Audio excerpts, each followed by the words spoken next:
sur certains points. D'abord, la première chose, on parle de l'avenir de notre région. Et je pense que le débat là-dessus mérite qu'on se situe à ce niveau. Je le répète, le volet mobilité, c'est la demande de l'État qui a refusé de le mettre. On peut tous le regretter. Toutes les régions de France ont signé malgré tout leur contrat de plan État-région. 2, l'exécution de notre contrat de plan passé, et c'est plutôt satisfaisant pour tout le monde, puisque c'est un contrat de plan qui avait été porté à la fois par l'ancienne majorité et renforcé par la nouvelle, et non seulement très bon sur le taux d'engagement, mais aussi sur le taux de paiement, puisque nous sommes au-dessus de la moyenne nationale.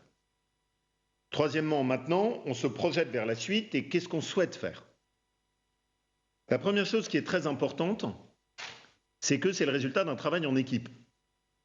Un contrat de plan État-région, ce n'est pas juste la région, c'est la région et l'État. Et nous le faisons avec les départements et avec nos communes. Nous sommes la seule région de France à avoir fait des volets territoriaux. Toutes les autres régions ont décidé d'enlever tous les volets territoriaux, c'est-à-dire que les départements n'existent plus. Donc, dans les autres contrats de plan État-région, vous n'allez pas trouver les Hautes-Alpes, vous n'allez pas trouver le Var, vous n'allez pas trouver le Gard, tout ça a disparu. Nous avons au contraire pris un principe qui est de faire vivre les départements pour faire vivre cet esprit d'équipe et additionner les forces. Et ça, c'est vraiment quelque chose qui est très important pour nous. Et c'est ce partenariat qui nous permet aussi de déployer ces forces en commun. Ensuite, le troisième élément, c'est de se donner de l'ambition pour préparer notre avenir. Et c'est toute la ligne de conduite de la région. On ne fait pas des dépenses qui sont en fonctionnement, on fait des dépenses qui sont en investissement.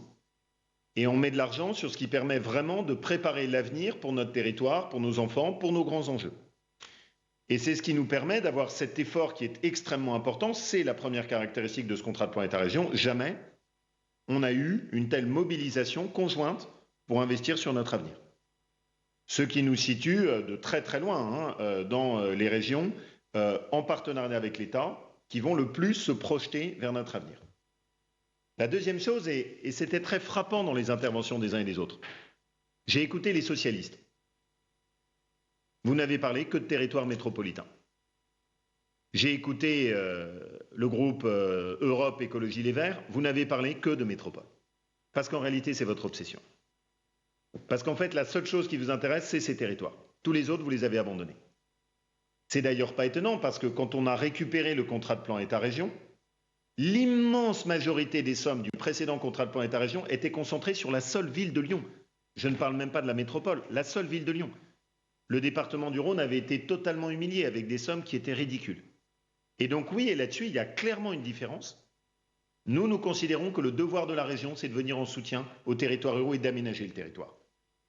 Pas abandonner les métropoles, mais refuser que toutes les richesses se concentrent uniquement sur Lyon, Grenoble, Saint-Étienne. Et effectivement, c'est la caractéristique de ce contrat de plan État-région. Et je l'assume totalement. Vous nous critiquez dessus, c'est totalement assumé. Parce que je considère que tout le problème du monde contemporain, c'est qu'on abandonne tous ceux qui sont en périurbain, tous ceux qui sont en urbain, tous ceux qui sont en rural. Que les habitants qui sont dans l'Est lyonnais n'existent pas par rapport à Lyon. Que les habitants qui sont dans les monts du Pilat, que sont ceux qui sont dans le Gier, que ceux qui sont dans le Rouennais, que ceux qui sont à Fort, que ceux qui sont à Feur, qui sont autour de Montluçon, tout cela n'existe pas dans notre pays. Et ça n'est pas la vision que nous voulons pour la République française. Nous, notre conception, c'est qu'on aide avec la même attention une petite commune des Monts du Lyonnais et un projet qui est porté par le cœur de la ville de Grenoble. On a la même attention pour un projet de la Drôme qu'un projet de Saint-Étienne. On apporte d'ailleurs dans les départements qui sont les plus aidés en euros par habitant, les deux premiers sont l'Ardèche et le Cantal. Et donc pour nous, parmi les premiers. Et donc pour nous, ça fait vraiment partie de ces points qui sont la marque de fabrique de ce qu'on souhaite faire. Ensuite, la troisième chose, et c'est évidemment une très grosse différence par rapport au précédent, c'est notre implication sur des sujets qui n'existaient pas du tout avant. La santé n'existait absolument pas dans le précédent contrat de plan État-région. Ce qui est, quand on y pense, sans aucun projet concret identifié, totalement fou. Nous avons voulu mettre l'hôpital de Thiers, l'hôpital d'Ambert, l'hôpital de Saint-Jean-de-Maurienne, le projet porté en lien avec le département de l'Ain sur les formations en termes de santé à Bourg-en-Bresse.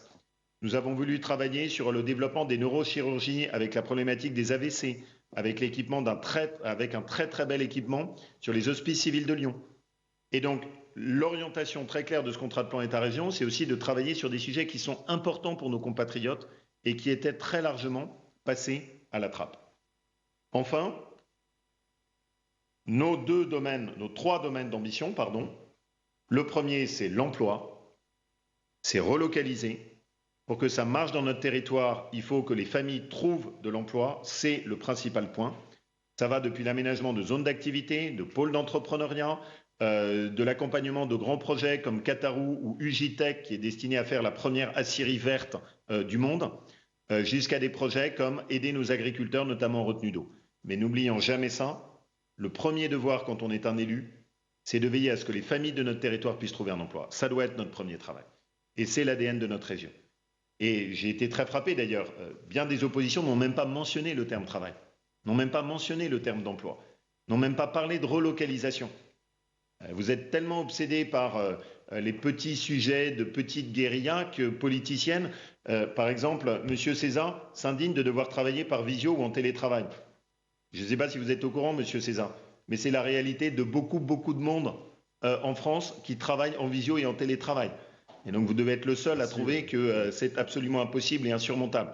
Il y a un petit côté un peu ridicule, ou en tout cas assez déconnecté par rapport à l'évolution du monde, de vos prises de position étonnamment archaïques. Le deuxième sujet pour nous, c'est l'environnement, avec l'objectif d'être la première région de l'écologie positive.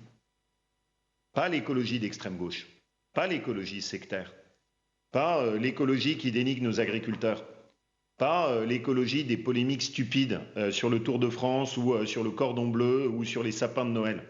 Pas cette écologie ridicule qui nous a amenés dans le mur sur le nucléaire, mais une écologie qui montre qu'on peut porter à la fois des projets qui développent notre emploi et qui avancent. Pas cette écologie absurde qu'on a vue hier, où les mêmes qui nous parlent de sobriété énergétique s'étonnent qu'on le fasse sur la sobriété énergétique des lycées. Mais à quel point d'incohérence êtes-vous donc tombés? Nous portons une écologie qui travaille sur l'hydrogène, qui aménage des voies vertes, qui travaille sur la sobriété énergétique de nos bâtiments, qui travaille sur les nouvelles mobilités dans nos montagnes, ce territoire que j'adore et pour lequel j'assume totalement que la région soit aussi investie, avec des ascenseurs valléens qui doivent nous permettre d'éviter d'avoir ces cortèges de voitures, comme ceux qui sont portés avec le très beau projet de Loisan, où nous sommes aux côtés des communes de l'Alpe d'Huez et des Deux Alpes, comme le très beau projet d'ascenseur valléen qui est porté sur Saint-Gervais. Ce sont ces projets-là qui nous intéressent. Et des projets ou celui qui va unir la Maurienne et la Tarentaise. Ce sont ces projets qui nous intéressent et qui nous permettent de montrer l'image de marque d'une écologie positive. Et puis enfin, la qualité de vie. La qualité de vie, oui, c'est la culture. J'ai été vraiment frappé de voir l'intervention, je ne sais même plus qui l'a dit, critiquant le projet de réalisation de la Maison du Petit Prince. Vous vous rendez compte au point où vous en êtes tombé? La figure du Petit Prince, qui est une figure magnifique, qui est une figure populaire par excellence, qui est une figure poétique, qui est aussi la figure de Saint-Exupéry qui croyait dans la science, qui croyait dans l'âme humaine, qui croyait dans le progrès, qui est la figure de cette personnalité extraordinaire qui a défié le nazisme et le fascisme. Et vous me reprochez de mettre à l'intérieur du contrat de plan État-région un projet permettant de sauver cette Maison du Petit Prince? Les Japonais ont réalisé une Maison du Petit Prince qui est une copie de notre château et vous voudriez que je laisse en ruine ce château? Ce sera au contraire une de nos grandes fiertés. Et je suis sûr que ce sera une réalisation qui permettra de fédérer des jeunes de tous les horizons, des adultes, des grands-parents qui viendront rêver dans ce lieu.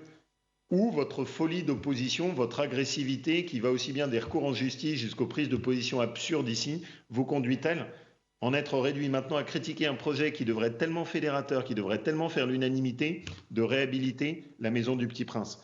Oui, je pense que c'est au contraire une très belle idée. On va essayer de doter des équipements sportifs dans notre région, parce que je crois à la valeur du sport. Nous voulons réaliser ce très beau projet de la grande voie verte des 5 lacs qui permettra d'irriguer l'ensemble du secteur alpin. Et puis enfin, notre région, ça doit être une région de l'innovation. Ça doit être une région de la science, de la technique, du progrès. Je suis très préoccupé de voir des positions qui sont des positions averses à la science et au progrès, portées par l'extrême gauche, par Europe Écologie Les Verts, qui tournent le dos à nos scientifiques. qui tournent le dos à ce qui a été l'histoire de notre nation, qui était une nation de techniciens, d'ingénieurs, de chercheurs, et qui maintenant ont basculé dans un archaïsme et dans une position totalement sectaire, où ils préfèrent investir des sujets wokistes, des sujets qui consistent à dénigrer notre histoire, plutôt que d'avoir cette confiance dans l'âme humaine et dans la capacité de nos chercheurs, de nos scientifiques, de nos entreprises d'apporter des réponses. Nous faisons le choix exactement inverse. Faire confiance aux chercheurs de Grenoble, faire confiance à nos scientifiques, faire confiance à ceux qui, un peu partout dans la région, montrent qu'on peut encore bâtir des choses sur le raisonnement, la science dans notre territoire. C'est pour ça que nous voulons positionner notre région comme étant la région des ingénieurs et des techniciens. C'est pour ça que nous nous positionnons très fort sur des projets sur l'hydrogène, mais aussi sur le pôle de Valence, avec le pôle du Rovaltin, mais aussi sur la microélectronique, mais aussi sur le pôle de microbiologie, y compris dans le Cantal. Et je trouve que c'est un si beau symbole que ce territoire du Cantal puisse accueillir un pôle de recherche autour de la microbiologie, mais aussi autour du nucléaire, car je le répète, dans les émissions de CO2 que nous aurons cet hiver, les Verts, l'extrême gauche, porteront l'immense responsabilité d'avoir conduit au naufrage du nucléaire dans notre pays. Ce n'est pas pour rien que nous décidons de mettre en place un centre de formation sur le grand carénage en Ardèche qui nous permettra de relever ce défi, plutôt que de se contenter de voir rallumer les centrales à charbon auxquelles la folie des Verts, de l'extrême gauche et l'absence totale de lucidité du gouvernement nous ont conduits. Voilà ce que nous portons. Un contrat de plan État-région qui est à l'image de notre région, solide, qui repose sur le travail, qui repose sur cette idée absolue que nous prenons cette vigilance à l'égard de tous nos territoires ruraux. Il n'y aura pas de communes abandonnées en Auvergne-Rhône-Alpes tant que notre majorité s'en occupera. Et en même temps, une région qui a le goût de l'audace, qui va de l'avant et qui doit être un modèle de ce qu'est l'écologie positive dans notre territoire et dans notre pays. Merci. Nous allons donc maintenant pouvoir